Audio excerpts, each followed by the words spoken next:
So hello everyone. तो इस video में हम लास्ट ईयर 2024 का GCET का क्वेश्चन पेपर डिस्कस करने वाले हैं। सो फर्स्टली GCET है क्या? तो GCET is a combined entrance test for BSc nursing and other paramedical courses, जो कि यहाँ GMCH चंडीगढ़ से होता है।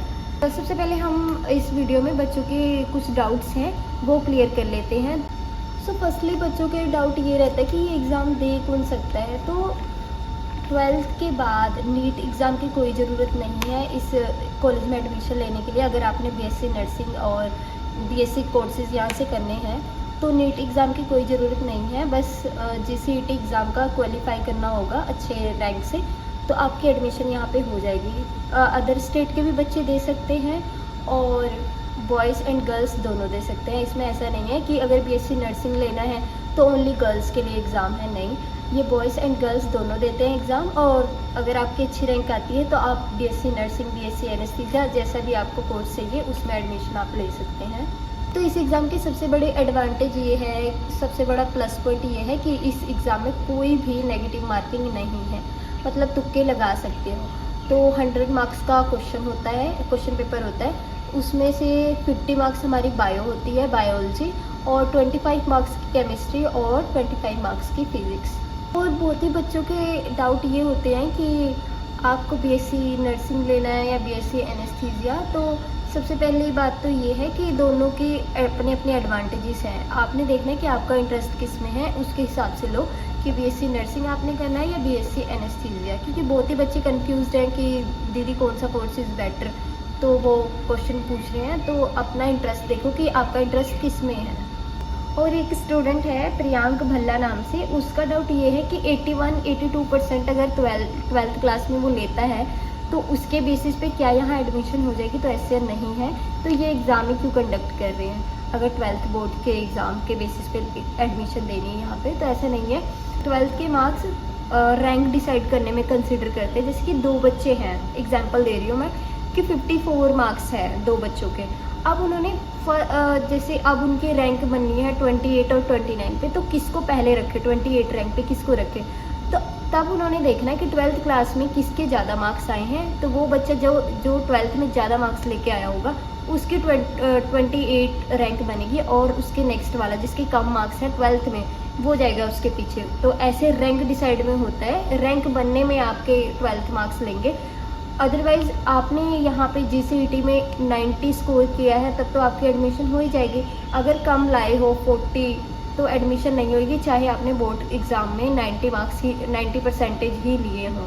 तो ऐसा नहीं होने वाला। कुछ बच्चों को डाउट ये होता है कि सिर्फ 12th +2 ही आना है इस एग्ज़ाम में, तो ऐसा नहीं है। मेजॉरिटी सिलेबस जो है वो 12th का आता है, बट +1 भी आता है। +1 +2 दोनों पढ़ना है आप लोगों ने, तो इसमें कंफ्यूज नहीं होना है कि +2 ही पढ़ लिया आपने। +1 भी तो आएगा एग्ज़ाम में, +1 भी पढ़ना है आपने। +2 +1 दोनों पेपर में आने वाला है। तो और कुछ बच्चों के डाउट है कि इस एग्ज़ाम का फॉर्म कब आएगा। तो फॉर्म्स लास्ट ईयर अवेलेबल हो गए थे।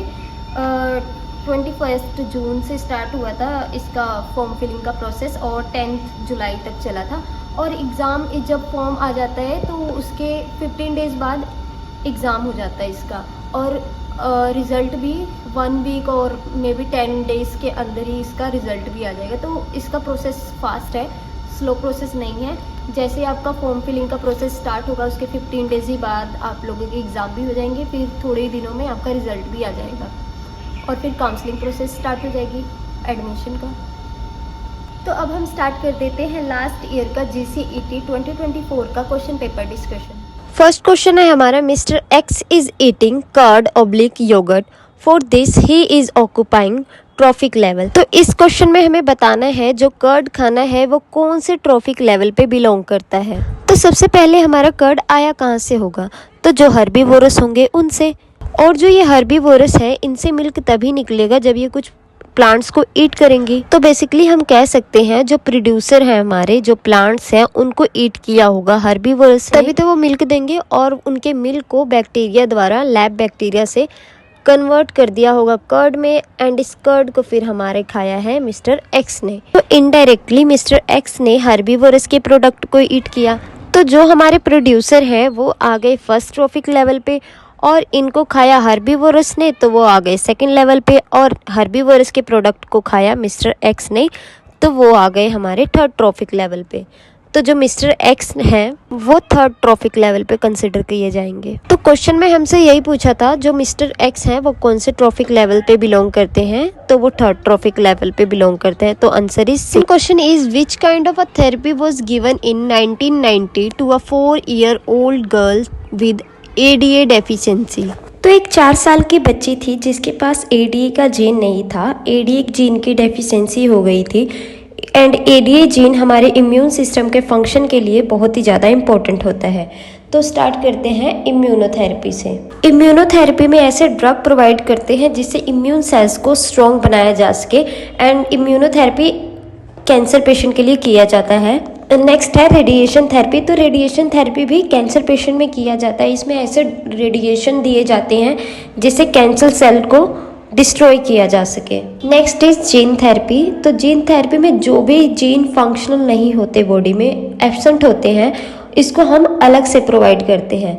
बेसिकली जीन थेरेपी में हम जीन्स को प्रोवाइड कर रहे हैं जो बॉडी में फंक्शनल नहीं है।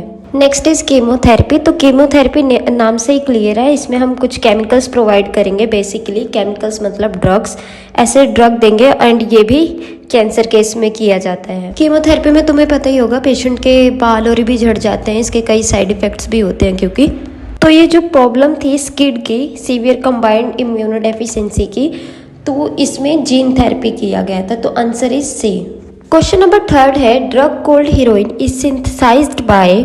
तो सबसे पहले हीरोइन जो है एक ओपियोइड ड्रग है which is extracted from latex of the poppy plant called papaver somniferum and heroin will bind on our opioid receptor which is present on CNS and GI tract. And ये जो है एक depressant drug है जो कि हमारी body function को slow down करता है। Common name is smack and chemically it is formed when the acetylation of morphine is occur.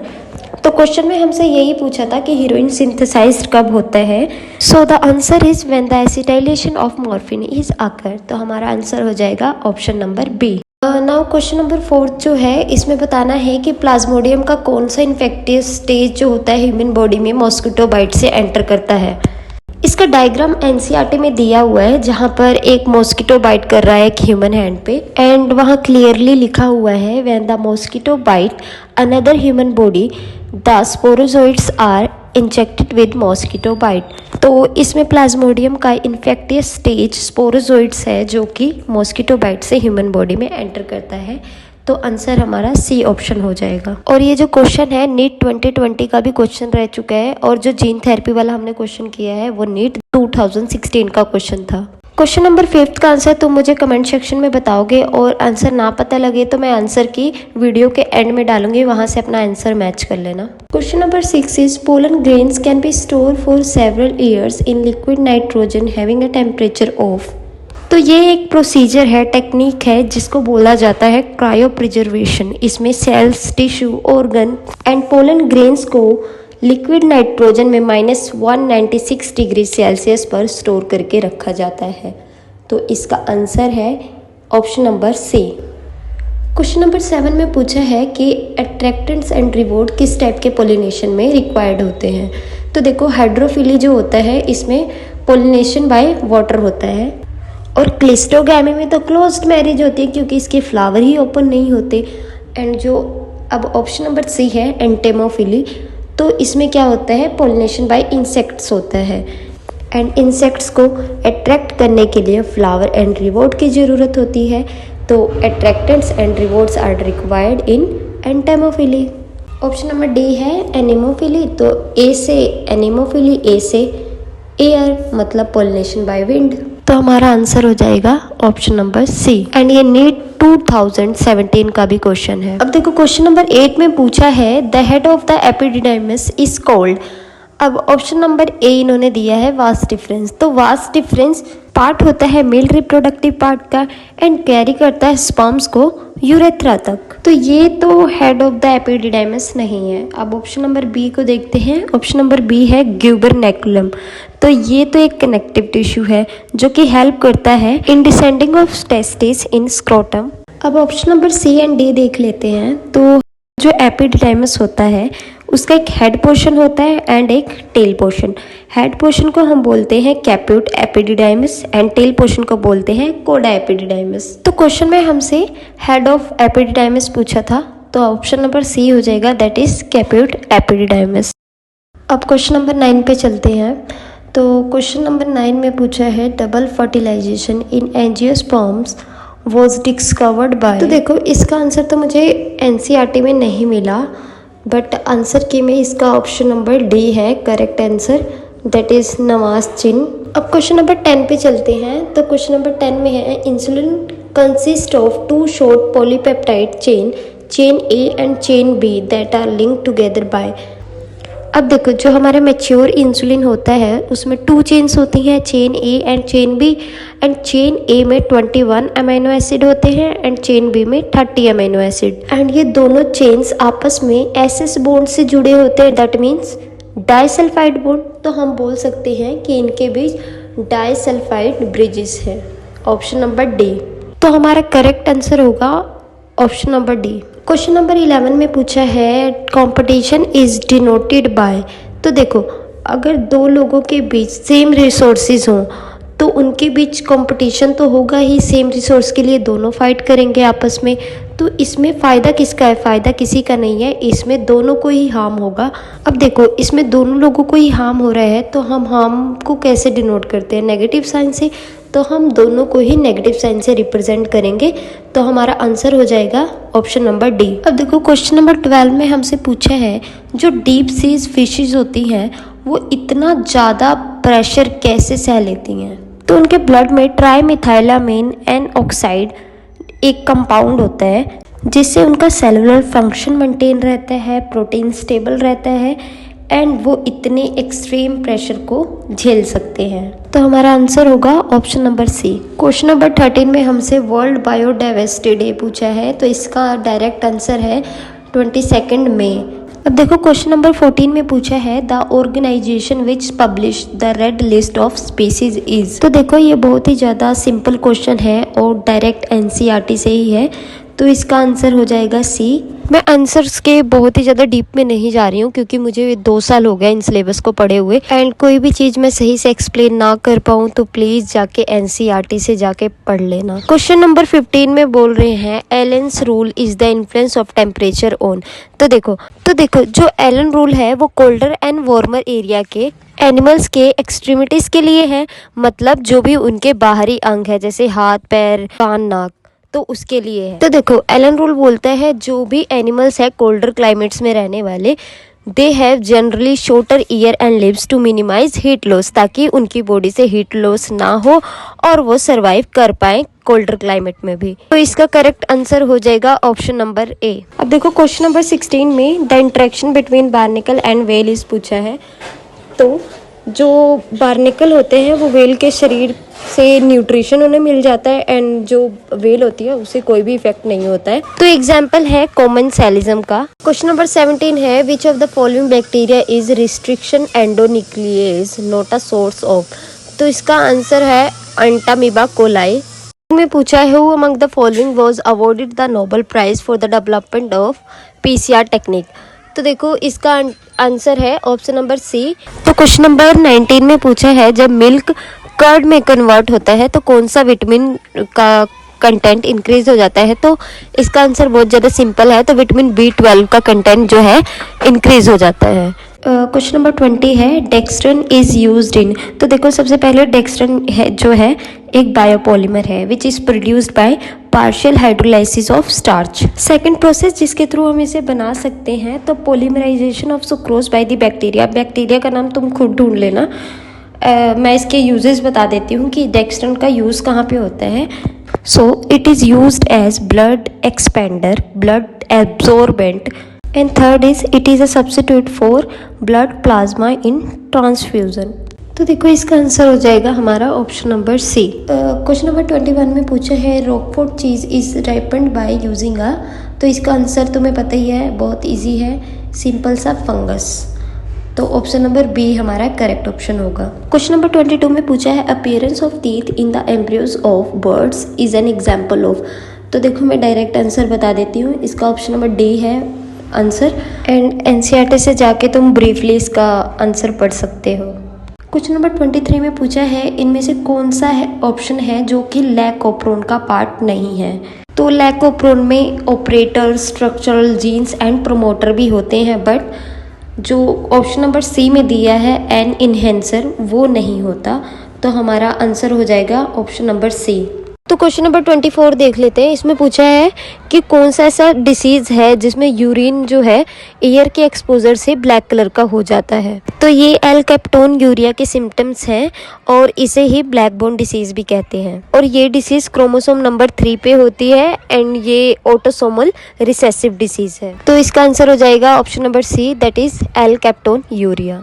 Question number 25 है assisted reproductive technology IVF involves transfer of. Option A में बोला है embryo with 16 ब्लास्टोमेयर्स। तो देखो तुम्हें पता ही होगा जब हमारा 16 ब्लास्टोमेयर्स बन जाएगा तो इसे हम यूट्रस में ट्रांसफर करेंगे, ना कि फेलोपियन ट्यूब में। ऑप्शन बी है zygote into the fallopian tube. अब देखो अगर फर्टिलाइजेशन हो गई है तो जाइगोट के फॉर्म में ट्रांसफर हो या 8 ब्लास्टोमेयर्स से छोटे सेल साइज में होगा तो हम इसको फेलोपियन ट्यूब में ट्रांसफर कर देंगे एंड टर्म को हम बोल देंगे ZIFT, ठीक है। एंड ये हमारा IVF में आता है। तो आंसर हो जाएगा बी ऑप्शन। क्वेश्चन नंबर 26 है induced abortion is also called. तो देखो तुम्हें पता है इसका answer medical termination of pregnancy. तो ऑप्शन नंबर ए हो जाएगा आंसर MTP। क्वेश्चन नंबर 27 है developing pollen is nourished by. तो ये क्वेश्चन मेरे टाइम पे भी आया था एंड ये नीट का भी इम्पोर्टेंट क्वेश्चन है। तो इसका आंसर है टेपेटम। एंड एक चीज़ तुमने और नोट की होगी कि मैक्सिमम क्वेश्चन अभी तक जितने हमने किए हैं वो +2 से आए हैं। तो +2 का सिलेबस बहुत ही ज़्यादा अच्छे से करना, बहुत ही स्ट्रॉन्ग होने चाहिए तुम्हारी +2 का जो भी सिलेबस है। अब हमारा क्वेश्चन नंबर 28 है the embryo sac of an angiosperm is made up of. तो देखो इसमें 7 सेल्स होते हैं एंड 8 न्यूक्लियाई होता है एंड ये भी नीट का इम्पोर्टेंट क्वेश्चन है। तो option number B correct answer है। अब क्वेश्चन नंबर 29 में पूछा है कि which one of the following is called maiden hair fern. तो जो फर्न के पेट्योल्स होते हैं वो shiny smooth blackish hair like होते हैं एंड इनमें से जो एडिएंटम है वो ऐसे पेट्योल शो करते हैं। तो हमारा आंसर हो जाएगा ऑप्शन नंबर सी। अब देखो क्वेश्चन नंबर 30 है organ of Jacobson in amphibian is for. तो ये हमारा पार्ट होता है ऑल्फैक्टरी सिस्टम का। तो इसका काम क्या होगा, स्मेल करने में। तो इसका आंसर हो जाएगा डी ऑप्शन। क्वेश्चन नंबर 31 है what is the shape of excretory system of ascaris. तो एच शेप का होता है एक्सक्रीटरी सिस्टम इनमें। क्वेश्चन नंबर 32 है the stain used to visualise mitochondria is. तो इसका करेक्ट आंसर होगा डी ऑप्शन। क्वेश्चन नंबर 33 का आंसर तुम खुद कमेंट करके बताओगे। क्वेश्चन नंबर 34 देख लेते हैं during which stage of spermatogenesis the chromosomes are associated with tetrads. तो इसका आंसर हो जाएगा pachytene, option number A. Question number 35 में पूछा है कि कौन से साइंटिस्ट थे जिन्होंने फोटोसिंथेसिस में लाइट का रोल डिस्कवर किया था। तो जैन इंजनहाउस साइंटिस्ट थे जिन्होंने role of light in photosynthesis discover किया था। क्वेश्चन नंबर 36 में पूछा है क्रेन्स टाइप ऑफ एनाटॉमी किस टाइप के प्लांट में मिलता है। तो देखो क्रेन्स एनाटॉमी होती क्या है, तो ये अरेंजमेंट होती है मेसोफिल सेल्स की। तो इसमें जो मेसोफिल सेल्स होते हैं अरेंज होते हैं क्लस्टर और या रिंग के फॉर्म में एंड ये प्रेजेंट होते हैं बंडल शेप के बाहर एंड इस टाइप की एनाटॉमी C4 प्लांट्स में पाई जाती है। क्वेश्चन नंबर 37 में पूछा है इलेक्ट्रॉन ट्रांसफर सिस्टम माइटोकॉन्ड्रिया में कहाँ लोकेट होता है। तो ये माइटोकॉन्ड्रिया के इनर मेम्ब्रेन पर होता है एंड बाकी तुम आंसर जो है आंसर की से भी मैच कर लेना। 38 क्वेश्चन का आंसर तुम खुद कमेंट करके बताओगे। तो क्वेश्चन नंबर 39 में पूछा है कोकोनट वाटर कंटेन्स। तो साइटोकाइनिन कंटेन करते हैं कोकोनट वाटर। क्वेश्चन नंबर 40 है touch me not plant shows. तो इसका आंसर इन्होंने आंसर की में ऑप्शन नंबर डी दे रखा है। क्वेश्चन नंबर 41 है the disorder related to inhalation of cotton fibres is called. तो इसका आंसर हो जाएगा option number B. Question number 42 पे चलते हैं। तो क्वेश्चन नंबर 42 में पूछा है जो भी हम एयर का एक्सचेंज करते हैं ब्रीथिंग टाइम पे तो वो किससे मेज़र करते हैं। तो स्पायरोमीट्री होता है, उससे मेज़र होता है। तो इसका आंसर हो जाएगा option number C, that is spirometer. Question number 43 में ड्यूरेशन पूछा है एक कार्डियक साइकिल का। तो हमारी एक कार्डियक साइकिल 0.8 सेकेंड की होती है। तो आंसर हो जाएगा ए ऑप्शन। अब क्वेश्चन नंबर 42 में पूछा है the second heart sound is associated with the closure of. तो हमारा second heart sound semilunar valves के क्लोज होने पे आता है। अब क्वेश्चन नंबर 45 में पूछा है इनमें से कौन सा ऐसा एनिमल है जिसके हार्ट में ओनली डीऑक्सीजनेटेड ब्लड होता है। तो इसका आंसर हो जाएगा ए ऑप्शन। क्वेश्चन नंबर 46 में एंटी डायरेटिक हार्मोन हमसे पूछा है इन चारों ऑप्शन में से। तो देखो इनमें से जो वैसोप्रेसिन होता है वो एक एंटी डायरेटिक हार्मोन है। अब क्वेश्चन नंबर 47 में हमसे पूछा है इनमें से कौन सा बोन डिसऑर्डर नहीं है। तो जो हमारा आर्थेरोस्क्लेरोसिस होता है वो बोन डिसऑर्डर नहीं है। अब क्वेश्चन नंबर 48 जो है ये क्वेश्चन मेरे टाइम पे भी आया था। एंड अब ये जो पेक्टोरल गिडल होता है वो स्कैपुला एंड क्लेविकल दो बोन्स होती है जिससे मिलके बना होता है। अब क्वेश्चन नंबर 49 में वेगस नर्व का नंबर पूछा है। तो ये हमारी 10th क्रेनियल नर्व होती है। अब क्वेश्चन नंबर 50 में हमारे नॉर्मल स्लीप वेक साइकिल के लिए कौन सा हार्मोन रिस्पॉन्सिबल है। तो हमारा जो मेलेटोनिन होता है ये हमारी नॉर्मल स्लीप वेक साइकिल के लिए रिस्पॉन्सिबल होता है। अब हमारे बायोलॉजी का जो 50 क्वेश्चन था वो कंप्लीट हुआ, ये पार्ट 1 है। एंड जो केमिस्ट्री एंड फिजिक्स का क्वेश्चन होगा वो हम पार्ट 2 में कवर कर लेंगे। एंड आंसर की के साथ ये सारे आंसर अपने मैच कर लेना। All the very best.